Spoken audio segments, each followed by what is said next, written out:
स्वर्गରୁ ଆସିଲା ପରେ ମୋର ଇଚ୍ଛା ହେଲା ଟିକେ ଫିଲ୍ମ ଦେଖିବା ପାଇଁ ସେଥିଲାଗି ମୁଁ ଆଉ ମୋର ସାଙ୍ଗ ଦୁଇ ଜଣ ବାହାରିଲୁ ଫିଲ୍ମ ଦେଖିବା ପାଇଁ। ଏବେ ଯାଇକି ପହଞ୍ଚି ଯାଇଥିଲୁ ଆମେ ଦୁଇ ଜଣ ସ୍ୱାତିରେ। ଭିତରେ ଯାଇକି ଦେଖିଲି ଏ ତ ପପକର୍ଣ୍ଣକୁ ଦେଖି କେତେ ଖୁସି ହେଇଯାଉଛି ଆଉ ଖୁସିରେ ତ ଡ୍ୟାନ୍ସ କରୁଛି।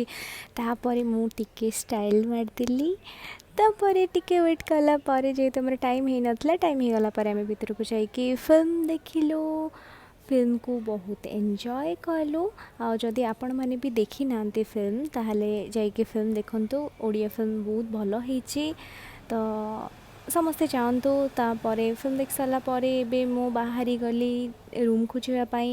ବାଟରେ ଆସୁ ଆସୁ ମୋର ଟିକେ ଜୁଡ଼ିଓ ଯିବା ପାଇଁ ଇଚ୍ଛା ହେଲା ତ ମୁଁ ଯାଇ ପହଞ୍ଚି ଯାଇଥିଲି ଜୁଡ଼ିଓରେ। ମୋର ବେଶୀ କିଛି ଜିନିଷ ଆଣିବାର ନଥିଲା ତ ଛୋଟିଆ ଜିନିଷଟେ ଆଣିବାର ଥିଲା ତଥାପି କେଉଁଠି ସେ ଜିନିଷଟା କେଉଁଠି କେଉଁଠି କେଉଁଠି କେଉଁଠି କେଉଁଠି ଖୋଜି ଖୋଜି ହଁ ମିଳିଗଲା ମୋତେ।